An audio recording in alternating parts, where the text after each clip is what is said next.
अस्सलामुअलैकुम and welcome back to my channel.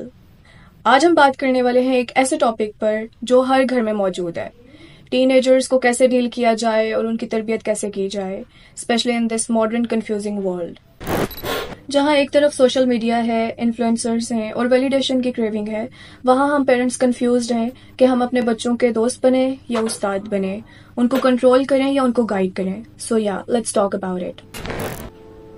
सोचें, imagine करें कि आपने एक बिल्ली का बच्चा पाला है और वो हमेशा घर के अंदर रहा है एंड सडनली एक दिन आप उसे घर से बाहर निकाल देते हैं और फिर वो एक्सपोज होता है नए एनिमल्स के साथ, इन्वायरमेंट के साथ, डिस्ट्रैक्शंस और टेम्पटेशन से।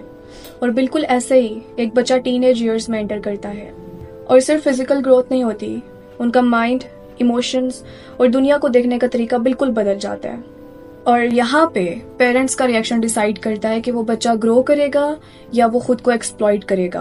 और सच बताऊं तो यहाँ पे ज्यादातर पेरेंट्स ये फेज अच्छे तरीके से हैंडल नहीं करते और हमेशा सुनने को मिलता है कि हमारे जमाने में तो ऐसा नहीं होता था, आजकल के बच्चे तो बहुत बिगड़ गए हैं।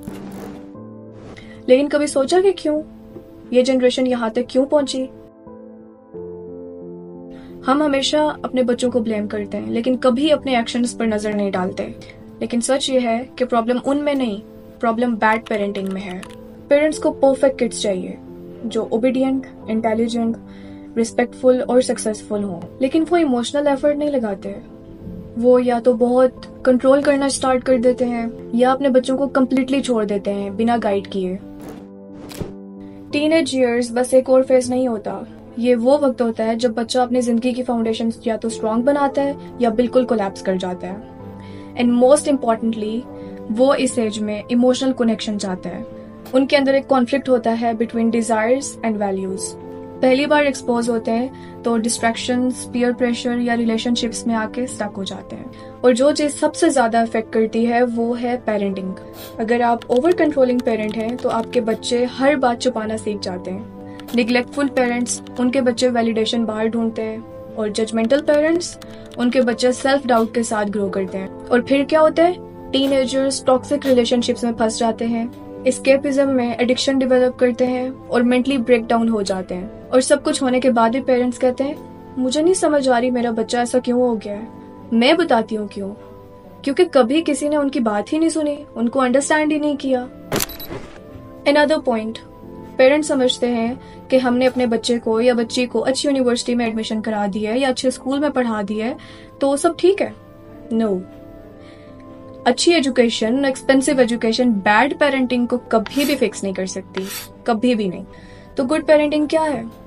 ये कंट्रोल करने का नाम नहीं है, ये गाइड करने का नाम है, ये मेंटोर बनने का प्रोसेस है। गाइडेंस और डिक्टेटरशिप में बहुत बड़ा फर्क होता है। पेरेंटिंग कमांड करने का नहीं, लीड करने का नाम है। स्पेस देना निग्लेक्ट करना नहीं होता और रूल्स बनाना उनकी आजादी खत्म करना नहीं होता। अगर आप अपने बच्चे की मेंटल और इमोशनल हेल्थ को इग्नोर कर रहे हैं तो आप सिर्फ एक रिबेलियस टीनेजर नहीं बल्कि मेंटली एग्जॉस्टेड एडल्ट रेज कर रहे हैं। और फिर वो एडल्ट सेल्फ वर्थ से स्ट्रगल करेगा और या तो ओवरली सबमिसिव होगा या ओवरली एग्रेसिव। अपने अनरिजॉल्व ट्रॉमास को पूरी लाइफ कैरी करेगा। एक दिन या तो ब्रेक डाउन करेगा या आपको टोटली कट ऑफ कर देगा। पेरेंटिंग का तरीका बदलना होगा। Point number 1, inclusion and respect from profit Ibrahim अलैहिस्सलाम। कुरान में एक अमेजिंग एग्जाम्पल है। जब प्रॉफिट इब्राहिम अलैहिस्सलाम को अल्लाह ताला का हुक्म हुआ कि उन्होंने अपने बेटे की कुर्बानी देनी है तो उन्होंने सिर्फ अपने बेटे को हुक्म नहीं दिया, उन्होंने अपने बेटे से पूछा कि बेटा तुम्हारा क्या ख्याल है। अब ऑब्वियसली ये फैसला तो अल्लाह का था, ओपिनियन का तो कोई फर्क ही नहीं पड़ता था, लेकिन उन्होंने पूछा अपने बेटे से और इस पूछने में अदब, इज्जत और मेच्योरिटी छुपी थी। और ये हम सब के लिए एक लेसन है। अपने बच्चों को इंक्लूड करें, उनसे मशवरा लें, even if the final decision is yours. It builds responsibility. Point number 2, validation from outsiders. आज के टीनेजर्स घर वालों को कम सुनते हैं। स्नैपचैट हो गया या सोशल मीडिया, वहां पे कोई रैंडम रील या किसी स्ट्रेंजर से अगर वो बात करें, उनका मैसेज उनको डीपली अफेक्ट करता है। And the reason behind is उनको वैलिडेशन चाहिए होती है और अगर घर में या फ्रेंड से उनको ये वैलिडेशन ना मिले तो वो गलत जगहों से फेक वैलिडेशंस लेना शुरू कर देते हैं और इस पॉइंट पे आके वो स्टक हो जाते हैं। ऑनलाइन प्रेडेटर्स, स्ट्रेंजर्स या इन्फ्लुएंसर्स, ये तो सारे मिसगाइडेड यूथ है ना, और इनको वो आइडियलाइज करते हैं और इनको फॉलो करते हैं। टीनेजर्स टफ होते हैं और अगर हम उन्हें समझना शुरू कर दें तो वो कभी भी हमसे दूर नहीं जाएंगे। So your child is not a project. उन्हें गाइड करें, ट्रस्ट करें, अंडरस्टैंड करें, and most of all be there for them.